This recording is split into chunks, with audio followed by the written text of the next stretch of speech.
Travelers, what are some of the creepiest/scariest experiences you've had abroad? I was walking around in a town in Algeria. I wandered into a neighborhood and noticed there were hardly any people out. A little further on, there were literally no people out. I started to feel a little uneasy. And then I saw an extremely tall man walking toward me, straight toward me, obviously with intent. He got closer, and I saw an older gentleman with a long gray beard wearing a gray tunic. I stopped. He came right up to me and said, in pretty good English, "You're not safe here, we need to get you off the street." I said, "Okay," and he said, "Follow me." We walked a few blocks and came to a door. He said, "Wait here a minute," and went inside. He opened the door again and invited me in. When I got inside, there were maybe a dozen men. They were all dressed in black, and they were staring absolute daggers at me. Graybeard laid into them, started shaking his fists at them, and got really worked up. Then one of the younger guys went into the kitchen, brought out some tea and cookies, and offered them to me. So, I was drinking tea and trying to smile when one of the young guys asked where I was from. I said, "The States," and he started talking about the CIA and stuff. Then I said, "You think the CIA is bad here? Let me tell you about Central America." Pretty soon, everybody was warming up to me, and we were laughing and talking trash about American foreign policy while drinking tea. After a bit of that, the older man invited me back to his apartment. He had a huge library. I gifted him a book that I had finished, and then he told me what had just happened. His little brother, who was one of the younger men, was the leader of a radical group, along with all the other men I had met. He had overheard them getting ready to kidnap me, but he had shamed them for not being good hosts and for disrespecting him because it was his house. He said that I would be safe from then on. When I was a kid, my dad used to lead groups of college kids to Central and South America to build houses. One year he decided that we should ride the chicken bus from Guatemala City to Mexico City. Long trip. We got to the border and a soldier with a hell of a big machine gun got on the bus and looked around. He saw that we had about 15 college girls on the bus, and then went and talked to someone on the phone. About 2 minutes later, a bunch of guys with machine guns got on the bus and informed us that all the males had to get off the bus and line up in front of it. I remember that we did it, but there was a hell of a lot of tension in the air as we did. Soldiers crammed into the bus. We waited. Finally, they got off the bus and we got back on and away we went. It was a whole lot of nothing, really, but I remember my dad, the leader of the group, looking very pale and sweating bullets.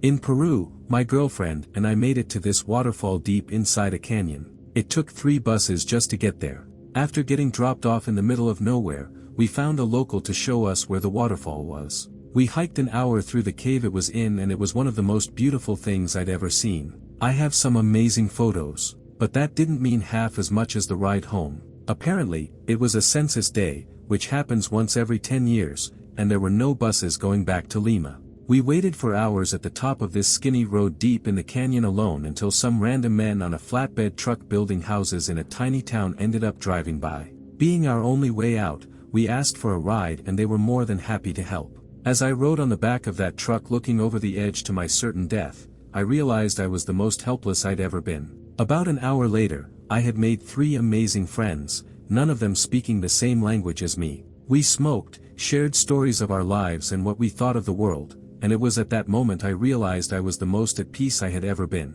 One of the most helpless moments of my life was the most peaceful. Crazy how that works. It was 1998 and I was taking a biology study abroad class in Costa Rica. I didn't have my passport when the rest of the class flew out from the US, so I had to wait for 4 days until I received a temporary travel visa. When I arrived in San Jose, I flagged a taxi to take me to the bus station which would take me to Arenal, where my group was awaiting my arrival. My university faxed my professor. The driver offered to take me to Arenal for $500, and when I told him I couldn't afford it, he got angry and dropped me off at the wrong bus station.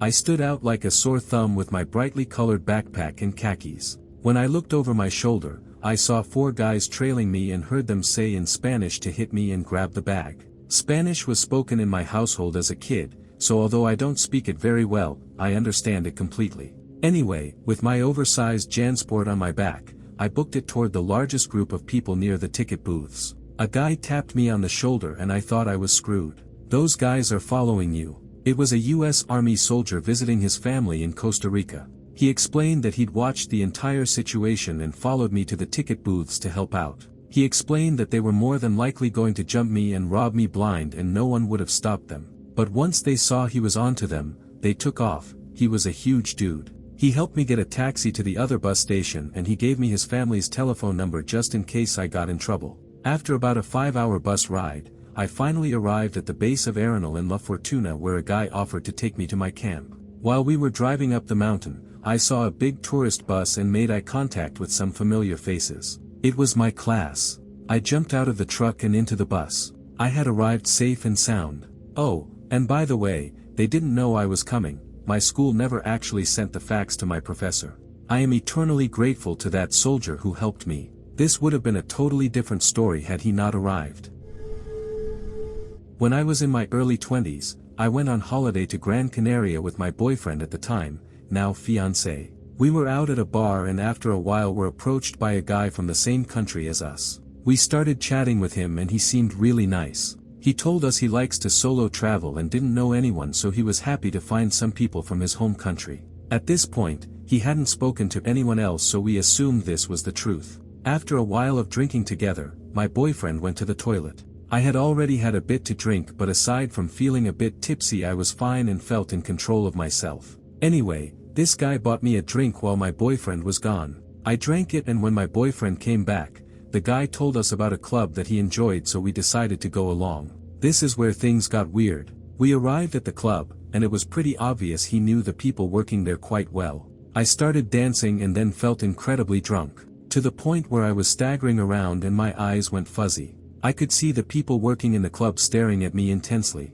I assumed it was just because I was drunk and looked around to find my boyfriend, but the guy had taken him to a different section of the club. The guy came over to me again, without my boyfriend, with a new drink he'd bought for me. I said I was okay and would get some water, but the guy was very insistent I drink the alcohol. At this stage, I felt a weird vibe that I hadn't felt previously. Keep in mind, this entire time the people working in the club were still staring. My boyfriend came over before I drank anything else and said he wanted to go back to the hotel as he was tired. The guy kept insisting we stay, but we left anyway. My mind is totally blank about the walk back to the hotel. I've never lost my memory from alcohol before. But my memory picks up again from when we actually arrived there. When we got back to the hotel, I was more drunk than I had ever been in my entire life. I couldn't stand up, get my clothes off to put on my pajamas, or barely string a sentence together. I decided to throw up and spent a solid 30 minutes leaning over the toilet to get the alcohol out of my system. I went to sleep then and woke up with a crazy hangover. It could have been an innocent night and maybe I'm overthinking and just drank too much, but I really felt that something had been put in my drink and the situation I was in was extremely sketchy. I had this experience a while ago and haven't been able to stop thinking about it. I'm really curious to hear what you think might have been going on. I, a mid-20s woman, was traveling solo through Europe for the month of March. I had the most incredible time, and overall felt extremely safe. There was just one encounter that felt so bizarre and, honestly, scary. It was around 10 a.m. in a mid-sized city in Germany, on a Sunday. I had just checked out of my hotel and was walking through the city center with my backpack, on my way to the train station. Lots of people were around, waiting for the tram and walking. It was a super safe area. I noticed a woman standing in the middle of the street, where the tram tracks were. She was wearing a backpack on her front, but not a traveler's backpack, a smaller one. She looked maybe early 40s, wasn't disheveled, looked clean, was dressed appropriately for the weather, etc. Soon after I passed her, I heard her calling out in German, and soon realized she was calling out to me. She was clearly not in distress or asking for help. She wanted to make conversation, and with many folks, I'd be totally down for that, but something about this person was instantly not sitting right with me. I ignored her at first, but she would not stop, so as I kept walking I said, "Sorry, I don't speak German." In hindsight, this was stupid, and later in my trip I wouldn't have done it, but I was still getting used to all this. "Oh, you want to speak American?" she said. "We can speak American." I ignored her, but soon became aware that she had started following me. I picked up my pace and ducked into a crowded bakery, thinking either she wouldn't see me or at least I'd be around other people in a contained space.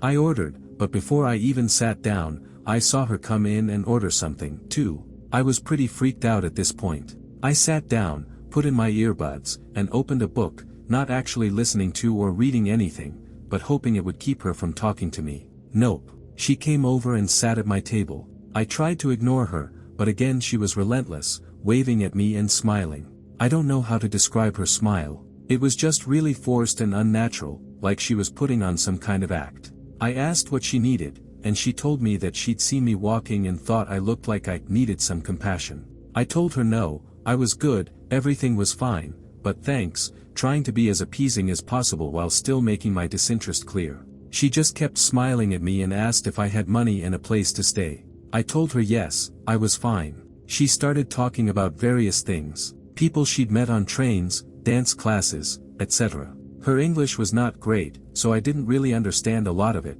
but suffice it to say these were all completely random topics. The really strange thing, though, is that I didn't get the impression that she had a mental illness or any kind of neurodivergence that would explain a conversation like this. It felt like she was trying to think of ways to just keep talking to me, like, at times, I could see the wheels turning in her head as she tried to come up with something, anything else to say. This went on for probably 5 minutes. Finally, she offered to move to her own table. I said yes, that would be great if she could. She sat at the one closest to me, but even then tried to get my attention and talk to me. She finally sort of stopped but still kept looking back at me and pulling out her smartphone to text someone. Also, she never once touched the massive slice of cake that she had bought at this bakery. There was one man, a fellow customer, sitting nearby who looked sympathetic to me and kept glancing over like he was suspicious of this woman and what was going on. But I don't think he spoke English, so he couldn't really understand, and it's not like I could have explained it to him as I don't speak German. My heart was racing. Finally, I decided I needed to get out of there. I kept checking Google Maps to see when the next tram would arrive. There was a stop almost right outside, and once it was just a minute away, I slipped out of the bakery while the woman was looking down at her phone and ran onto the tram. I watched the doors the whole time to make sure she didn't follow me on and didn't stop looking behind me until I was safe at the train station. I haven't been able to stop thinking about this, and I don't know what to make of it. I met tons of outgoing people in Europe, people much more direct and sociable than Americans, but no one else ever made me feel the way this woman did. Something about the whole situation just felt so off. Following me, buying something that she never ate just so she could come into the bakery, looking back at me and texting someone. I believe I have pretty good instincts when it comes to people, and this person just didn't feel right from the beginning. I can't help but be afraid that she saw me with my backpack, quite obviously a tourist, and was planning on doing something to this naive and vulnerable American. I guess I'll never know, but I'm curious to hear if any of you have ideas, or if I'm just totally misreading a harmless situation. My cousin and I got off the train late, didn't have accommodations set up, walked around but found everything booked, and decided to find a park to sleep on a bench. My cousin immediately fell asleep. As I was trying to, I heard a loud scream like a lady or child being murdered. I loudly whispered, "Cousin, did you hear that? You woke me up." "I didn't hear anything, go back to sleep." This happened 2 more times, and the final time my cousin said, "If you wake me up again, I'm going to beat the crap out of you. Go to sleep." Now I was under my sleep sheet like a 4-year-old hiding in his bed from the monsters in the scary movie he just watched. The next thing I heard was the roar of a lion that sounded like it was in the bushes next to me. I peeked out from my cover and saw my cousin standing over me. I heard that. "Let's get the heck out of here." We quietly and slowly tiptoed out of the park, with every step thinking a lion was going to pounce on us from the bushes. Eventually, we got back to the train station, spent the rest of the night there, and in the morning had the brave idea to go back to the park, thinking there would be police and a murder scene waiting. When we got back to the park, we found the benches we'd slept on but no police, no taped-off murder scene. What we did find is that we had ended up sleeping in an open zoo on benches directly between a peacock enclosure and a lion enclosure. Who knew peacocks sounded like dying people when they make sounds? I was in Madagascar and my group had an emergency and had to get to the capital city very quickly, so we got an overnight bus. We had been working in this country for a while at this point and were very savvy and got overconfident, I guess. In our hurry, we didn't use the main, trusted, company we liked and picked a random driver that had a nice-looking bus. We even paid extra to leave immediately and not fill the bus, as they usually only leave once every seat is filled. It was an emergency, like I said, but we flashed a bunch of cash in the process. We came through a major city at around 2 a.m. and he suddenly turned off the main road into the extremely dangerous and impoverished slums on the south side of the city. He claimed he was getting off the road because of protesters, but none of us had heard anything about protests, which aren't really common in this country anyway, and I can't tell you how sketchy and dangerous this part of town is. Regularly murderous, true abject poverty, completely unsafe even in the day. Like driving into a notoriously dangerous slum. It wasn't even a road, the bus was on sandy footpaths at this point that we could barely fit on, and he was like, "We will go back to the main road later," and yet it seemed like we were just going deeper in. We did have smartphones and were looking at the map, and we were nowhere near what it would look like if you were to take a detour to avoid a main road. I was so certain we were driving to his buddies who were going to rob and maybe kill us all in the night. We had tons of luggage, and we were all running through scenarios and whispering about how we would get out of this and decided to confront the driver immediately. It was 7 clearly foreign people in this bus and the driver. We started interrogating this guy about why we were off the road, saying this wasn't okay, and one of my friends was just losing it by this point and yelling at him. I genuinely thought we were about to die and thought she wasn't helping. She went as far as to call someone she knew who was a police officer in this city. I think she had hooked up with him a couple of months before, which is the only reason she had a random cop's number, and put him on speaker and asked if there were any protesters in the city. He said, "No, nothing at all, who is this driver?" We were all even more scared, like our blood was turning to ice. My friend continued just completely losing it, yelling at him and talking to her police friend and telling him everything, in a full panic attack of yelling and crying. I couldn't even hear the phone, and I don't know if he could even understand her. The driver acted like he was confused and that we were just dumb and said something like, "Okay, we are already going back," and eventually, we actually made it back to the road, crawling at a snail's pace and winding back. I've never been so happy to see a road in my life. To this day, I'm unsure how we survived. I don't know if we convinced him we weren't going down without a fight, or if it was my friend's police contact on the phone who heard everything, or if the driver genuinely was so clueless he heard about some non-existent protests and drove us into the slums to avoid them. Every minute we were in there, we were risking getting jumped, even if they weren't in cahoots with the driver. The roads we were on in there were just sand, and he was going about 5 kilometers per hour. I keep trying to rationalize that he must not have meant us harm, probably just me coping, but I can't imagine any sane driver ever doing that. Every other driver in the country would never have done it. I don't think I can convey in a comment how bad and unusual it was to drive a vehicle into a roadless slum like that in the night. Anyway, it was extremely traumatic. I still think about it and get chills.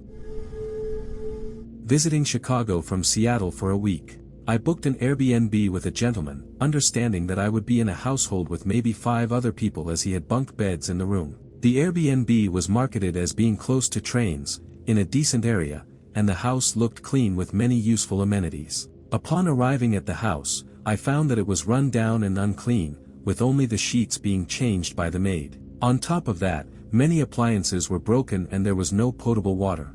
That was the first strike. Next, there were upwards of 15 people staying in the house. That bunk bed situation. He had 5 to 6 rooms with varying amounts of bunk beds squeezed in and no room to walk. No one in the house knew about the other rooms from the listing. I dropped my things off to explore the city and noticed the neighborhood was a bit sketchy but thought nothing of it. When I came back, one of the other guests was sitting waiting for an Uber Eats because he was too terrified to walk down the street and get food. Apparently, the night before I arrived, 3 people in the house were mugged while walking 5 minutes from the train to the house. That night, 8 of us sat on the floor of the living room. It seemed like a small dining area, but a love seat had been placed in there with a broken TV, and heard 8 to 10 gunshots a block away on 2 separate occasions. I immediately moved to a hostel and argued with Airbnb and him until I received a refund. Mike, screw you. I was walking to a pharmacy down a busy avenue in Rabat, Morocco. It was the Feast of the King, so most people had the day off from work and school, meaning the avenue was empty. 2 volunteers and I, all 3 young, white females, were walking and chatting when 2 guys on a motorbike passed us going the opposite way. They drove over the median and pulled up beside us. The guy on the back got off, walked toward us, and then pulled a machete out from underneath his flannel. Girl 1 threw her purse, girl 2 threw her phone, and both went running. The guy came after me, and I wrapped my hand around my purse. It had my passport, wallet, and phone, and he pointed the machete at me. I said a few choice words to him in Arabic, essentially, shame on you by Allah, which is something I was taught by locals to keep the kids I was working with at an orphanage in line. The machete man promptly looked terrified. He went after the dropped phone and purse, and I started running the rest of the way to the pharmacy.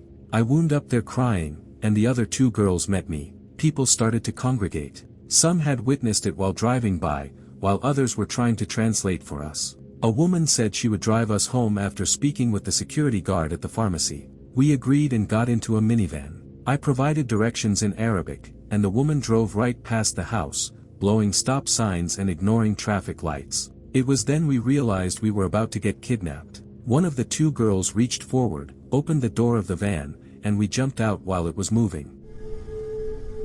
I was traveling in Costa Rica with 2 flashy businessmen who were there to possibly purchase a gentleman's club. We were staying at the Radisson and asked the concierge to get us a cab to the club. We got in the cab and made sure that the driver knew where we were going. We were told it was a 10-minute drive. About 7 minutes in, I realized that we were not in a touristy part of town at all. The driver was whispering into his phone in Spanish, staring at us in the rearview mirror. I got uneasy and looked at my companions, who were clearly feeling the same way. We asked, "Are we almost there?" "Oh sí, un momento." More whispering, "Not good." We were being set up. It had been 10 minutes and we were in a sketchy residential area. I was sitting in the middle and my partner opened his briefcase, handed me a pen, and told me to stab someone if I needed to. What? He passed another pen to the other man. The man sitting directly behind the driver took his own gold pen, held it to the driver's jugular, and screamed, "Take us back to the Radisson right freaking now." My partner snatched the driver's phone and hung up. I was just clutching the pen. We did make it back to the Radisson. The jewelry was deposited into the safe in the room for the rest of the trip and we eventually made it safely to the club. I was young and naive. I had only had my passport for 3 days at this point and didn't really get that we shouldn't have been traveling there with that much flashy jewelry.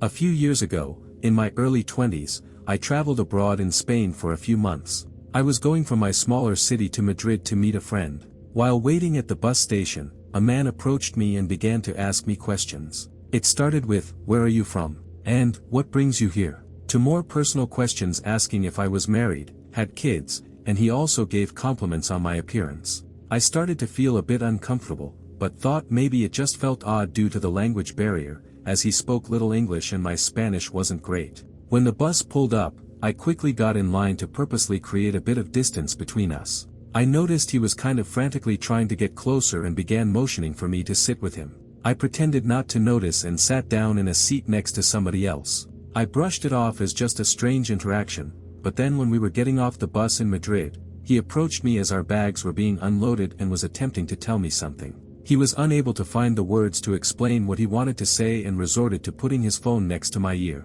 On the other end of the line was a woman speaking English, with an accent, stating that she would pick him and me up in her car and give me a ride to where I was going. I just grabbed my bags and started walking quickly to the women's bathroom, as it was a crowded area that I didn't think he'd follow me into. After a few minutes, I poked my head out and saw him pacing around and frantically searching the crowd. He walked back outside shortly after, and I waited in a crowded area for my friend. I honestly had forgotten about this occurrence until recently and got curious as to what that was all about. Looking back, it feels like it could have been a trafficking tactic. Has anybody else experienced something like this while traveling alone? My first night in Canada in 2014, I spent in a cheap hotel in Montreal. Pretty standard, cheap hotel gig. The place smelled of smoke and I could hear people making noise in the other rooms. Whatever, the place had an in-suite, free Wi-Fi, and a TV, and I had been traveling all day. While I was sleeping, the bathroom door opened and the light switched on. I was too scared to get up and confront the person. Besides, I was sleeping in the buff. I didn't want to unpack my pajamas since I was continuing on to Quebec City the next day. Through half-closed eyes, I could see a person standing in the door of the en-suite facing toward me. They stood there for about 25 seconds, then the light switched off and they disappeared. I checked my phone and it was about 2 a.m., and somehow I fell back asleep. The next morning I checked out and got out of there, never mentioning it to anyone. There was a door from the corridor to the en-suite, but it looked like it had been blocked off, as though maybe there had been a cupboard there and the bathroom was built over the top. It definitely didn't look like the kind of door someone would use for normal access, as it was about 1/4 the size of a regular door. I never understood why someone would enter through there into an occupied room. When I was in high school, I spent the summer on an exchange program in China with my best friend at the time, both female. The program was kind of lax and had kids from all over the world, and they definitely didn't keep a very close watch on us. One day we went to a shopping mall and these two cute, unintimidating Chinese girls, maybe in their late teens/early 20s, came up to us and asked if we wanted to go hang out with them or something. I thought it was kind of weird, but my friend was really excited by it. I think she wanted to meet locals and get more of a sense of the culture, and these girls seemed so sweet and innocent. They led us through the mall and outside onto the street, and the whole time the hair on the back of my neck was standing up.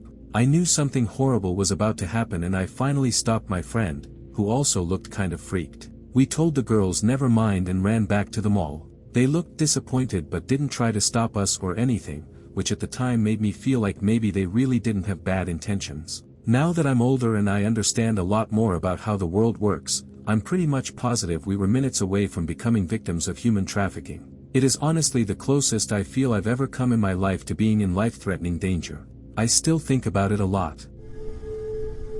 Moved to Paris to work when I was 19. On the first night in my studio apartment, I woke to a phone call at 2 a.m. I was worried it was my parents from back home, the UK, trying to get in touch with me with an emergency, but no, it was a guy called Ahmed who insisted that his girlfriend was with me. My French was still a little flaky, but I didn't want anyone to know I was alone. I wasn't yet in the anonymous listings, so I told him my girlfriend was there. I hung up, but he kept calling back. I kept telling him to pleasure himself in a rather vulgar way, but he kept getting creepier and creepier. In the end, I turned the phone off. That didn't deter him, and he left a bunch of answer phone messages that I had my boss translate for me the next day. Apparently, he was willing to be a good friend for my girlfriend and he recited my address. Luckily, it was an apartment building and he didn't seem to know which apartment I was in. Naturally, I added myself to the anonymous listings the next day.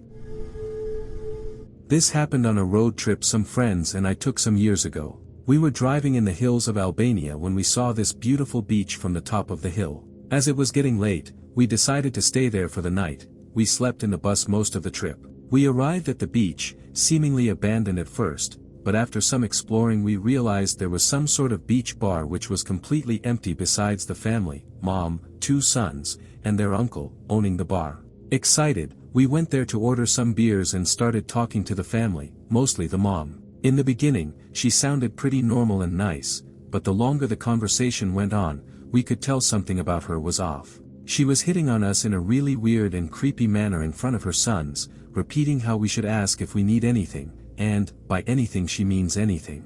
Weirded out, we drank up and left the place to take a walk. After a few kilometers, we discovered a completely abandoned and damaged camper van and later a very unstable-looking construction site. Keep in mind, this was in the middle of nowhere. Even more weirded out, we decided to turn around to get back to the car, meeting the mom on the way back. She stopped us and kept going on about how we should stay for some nights, since the club is gonna open up the next day and we can be there and she could make us feel very special if we came. After the initial confusion, we realized she was talking about the construction site, which was nowhere near done. When we asked how exactly this club was supposed to open up tomorrow, she got really upset and kept repeating how this club was gonna make things good again. At this point, we were kind of scared, so we went back to the car, trying to catch some sleep after these weird incidents. Suddenly, we heard steps around our car and flashlights shining right on us from the outside. Terrified, we didn't really know what to do, so we pretended to sleep, with the steps and flashlights reappearing during the whole night until it started getting bright again. We got up in the morning and drove away from that place as fast as we could. We left the place unharmed and everything, but something about that beach was extremely scary and unsettling, to the point where it almost felt like a ghost town.